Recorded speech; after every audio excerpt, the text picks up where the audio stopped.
ശരി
നമ്മുടെ ആരോഗ്യമന്ത്രി പോകുമ്പോൾ യാതൊരുവിധ പ്രകോപനമില്ലാതെ KSUവിന്റെയും യൂത്ത് കോൺഗ്രസിന്റെയും ക്രിമിനൽ സംഘം വളരെ മാരകമായി അവരാക്രമിച്ച് കൊലപ്പെടുത്തുവാനുള്ള ശ്രമം നടത്തിയത്.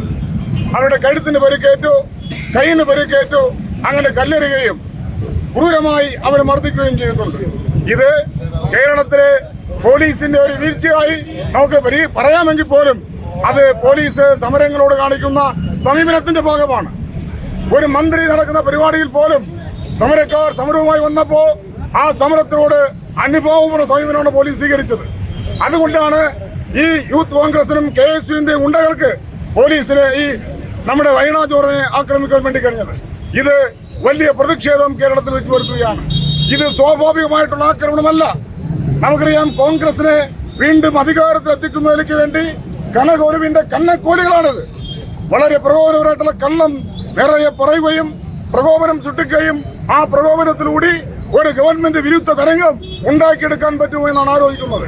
ഏതൊരു കാരണവുമില്ല. നമുക്കറിയാം, 5 വർഷങ്ങൾക്ക് മുമ്പ് ഒരു ശസ്ത്രക്രിയയുമായി ബന്ധപ്പെട്ട് കൊണ്ടൊരു സ്റ്റിച്ച് കത്തിരി ഒരു യുവതിയുടെ വയറ്റിനായതെന്ന് പറഞ്ഞ ഇപ്പോഴത്തെ ആരോഗ്യമന്ത്രി അതിന് സമാധാനം പറയണമെന്ന് പറഞ്ഞുകൊണ്ട് അവർ രാജിവെക്കണമെന്ന് പറഞ്ഞുകൊണ്ട് വനിതയെന്ന പരിഗണന പോലും നോക്കാതെ ആ ആരോഗ്യമന്ത്രി ഔദ്യോഗിക വസതിയിലേക്ക് റീത്തിവെക്കുന്ന ഹീനമായിട്ടുള്ള സമരമുറ ഈ നാട്ടിലെ കോൺഗ്രസ് കാണിക്കുകയുണ്ടായി. ഞങ്ങൾക്ക് പറയുവാനുള്ളത്, നിങ്ങൾ എന്തുകൊണ്ടാണ് ആരോഗ്യമന്ത്രി വീണ ജോർജിനെ ആക്രമിക്കുന്നത്? കേവലം ഒരു മന്ത്രി എന്നതിനപ്പുറം ഈ കേരളത്തിലെ ആരോഗ്യരംഗത്ത് അതിശക്തമായിട്ടുള്ള ചടുലമായ നേതൃത്വം കൊടുത്തുകൊണ്ട് രാജ്യത്തിന് മാതൃകയായിട്ടുള്ള പ്രവർത്തനങ്ങളാണ് കേരളം നടന്നിട്ടുള്ളത്. ആരോഗ്യ മേഖല, പ്രാഥമിക ആരോഗ്യ കേന്ദ്രങ്ങൾ മുതൽ മെഡിക്കൽ കോളേജുകളുടെ ആശുപത്രിയുടെ അടിസ്ഥാന സൗകര്യം വികസിക്കുമെന്ന് മാത്രമല്ല, ഇന്നലെ വരെ UDFന്റെ കാലത്ത് ശവപ്പറമ്പായിരുന്ന സർക്കാർ ആശുപത്രികൾ ഇന്ന് ആവശ്യത്തിന് ഡോക്ടർമാരും സ്റ്റാഫും അതുപോലെ തന്നെ മറ്റ് ഉദ്യോഗസ്ഥരുമെല്ലാം ഉണ്ടാവുകയും അതോടൊപ്പം തന്നെ പുതിയ സംവിധാനങ്ങൾ ആരംഭിക്കുകയും കാത്ത് ലാബുകൾ പുതുതായിട്ട് ആരംഭിച്ചു. എല്ലാ ലബോറട്ടറി സംവിധാനങ്ങളും ആരംഭിച്ചു. നമ്മളെത്തിയേറെ പറയുന്നു, അവയവമാറ്റൽ ശസ്ത്രക്രിയക്ക് ആവശ്യമായിട്ടുള്ള എല്ലാ അവയവങ്ങളും മാറ്റിവെക്കാൻ കഴിയുന്ന ഒരു ആശുപത്രി രാജ്യത്താദ്യം ഒരു സംസ്ഥാനത്ത് എറണാകുളത്ത് ആരംഭിക്കുകയുണ്ടായി. അതുപോലെ തന്നെയാണ് നമ്മുടെ വിവിധ ആശുപത്രികളിൽ ഹൃദയ ശസ്ത്രക്രിയ സർക്കാർ ജനറൽ ആശുപത്രികൾ. ആ തരത്തിൽ ഇന്നലെ വരെ ആരും തിരിഞ്ഞു നോക്കാതിരുന്ന ഈ ആരോഗ്യ മേഖലയിലെ ആ ആശുപത്രികളെല്ലാം തന്നെ സജ്ജമായി സാധാരണക്കാരന് കൃത്യമായിട്ടുള്ള കുറഞ്ഞ ചെലവിൽ ചികിത്സിക്കാനുള്ള അവസരം ഉണ്ടാവുകയാണ്. ഇത് ഇവർക്ക് ദഹിക്കുന്നില്ല. സ്വകാര്യ ആശുപത്രി ലോബികളെ സ്വകാര്യ മേഖലയിൽ പ്രവർത്തിക്കുന്ന വൻകിട ആശുപത്രികൾ ഈ കേരളത്തിൽ അങ്ങോളം ഇങ്ങോളം അവര് പണം മുടക്കുകയാണ്, അവര് ഇൻവെസ്റ്റ് ചെയ്യുകയാണ്. ആ തരത്തിൽ കേരളത്തിലെ ആരോഗ്യ മേഖല അത്തരം സ്വകാര്യ കുത്തകൾക്ക് വേണ്ടി തീരെഴുന്നതിലേക്ക് വേണ്ടി, ആ സ്വകാര്യ കുത്തകൾക്ക് വേണ്ടി അനുകൂലമാക്കുന്നതിലേക്ക് വേണ്ടി കേരളത്തിലെ ആരോഗ്യ സംവിധാനമാകെ മോശമാണെന്ന് വരുത്തി തീർക്കുന്നതിന് വേണ്ടിയുള്ള പരിശ്രമമാണ് യൂത്ത് കോൺഗ്രസ് നടത്തിക്കൊണ്ടിരിക്കുന്നത്.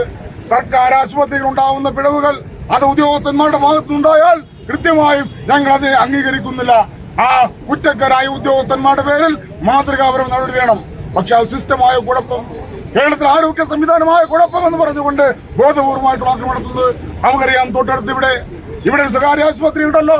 കോൺഗ്രസിന്റെ നേതാവായിട്ടുള്ള ആളുകൾ, ഒരു NRI കോൺഗ്രസിന്റെ സംസ്ഥാന പ്രസിഡന്റ്, അദ്ദേഹം നേതൃത്വം കൊടുക്കുന്ന ആശുപത്രിയിൽ 2.5 വയസ്സുകാരായിട്ട് കുട്ടി മരിച്ചല്ലോ. എന്തുകൊണ്ട് കോൺഗ്രസ് പ്രതിഷേധിച്ചില്ല? ഈ ആരോഗ്യ രംഗത്തെ വലിയ ശുഷ്കാന്തിയോടെയാണ് കാണുന്നത്. അവിടുത്തെ പിഴവുകളെ ചൂണ്ടിക്കാണിക്കുക എന്നാണ് അവിടെ ലക്ഷ്യമെങ്കിൽ ഈ മമൽ ആശുപത്രി അടക്കം എറണാകുളത്തടക്കം വിവിധങ്ങളായിട്ടുള്ള സ്വകാര്യ ആശുപത്രി ഉണ്ടാകുന്ന ആ ചികിത്സാ പിഴവുകളെ സംബന്ധിച്ച് കൃത്യമായ പ്രതിഷേധം വരുന്നില്ല. സർക്കാർ ആശുപത്രികൾക്കെതിരെ മാത്രമാണ്, സംഘടിതമാണ്. സർക്കാർ ആശുപത്രികളെ തകർക്കുക എന്നാണ് ലക്ഷ്യം. ഈ ലക്ഷ്യം വെച്ചുകൊണ്ട് കേരളത്തിലെ കോൺഗ്രസിന്റെ ഒത്താശയോടെ കേരളത്തിന്റെ 1-ാം നമ്പർ കവലച്ചട്ടമ്പിയായിട്ടുള്ള പ്രതിപക്ഷ നേതാവ് VD സതീശന്റെ നേതൃത്വത്തിലാണ് ഇതിനെ നടക്കുന്നത്. ഈ കോൺഗ്രസ് നേതൃത്വം തിരിച്ചറിയണം. കേരളത്തിലെ ഇടതുപക്ഷ നേതാക്കന്മാരെ, കേരളത്തിലെ കമ്മ്യൂണിസ്റ്റ് മന്ത്രിമാരെ ആക്രമിച്ചുകൊണ്ട് ഈ കേരളത്തിലെ ഇടതുപക്ഷ ആശയങ്ങൾ ഇല്ലാതാക്കാൻ, കേരളത്തിലെ സർക്കാരിന്റെ വ്യക്തിസംക്ഷേമ പ്രവർത്തനങ്ങളെ അട്ടിമറിക്കാൻ നിങ്ങൾക്കാവില്ല എന്ന് ബോധ്യപ്പെടണം. ഇത്തരത്തിലെ പിത്തലാട്ടങ്ങൾ കണ്ട് കേരളത്തിലെ ഗവൺമെന്റ് ഒരിഞ്ച് പോലും പിന്നോട്ട് പോകില്ല. ജനങ്ങളോടൊപ്പം ചേർന്നുകൊണ്ട് ജനലക്ഷങ്ങൾക്ക് ആശ്വാസമേകുന്ന വികസന ക്ഷേമ പരിപാടികളുമായി ഗവൺമെന്റ് മുന്നോട്ട് പോകും.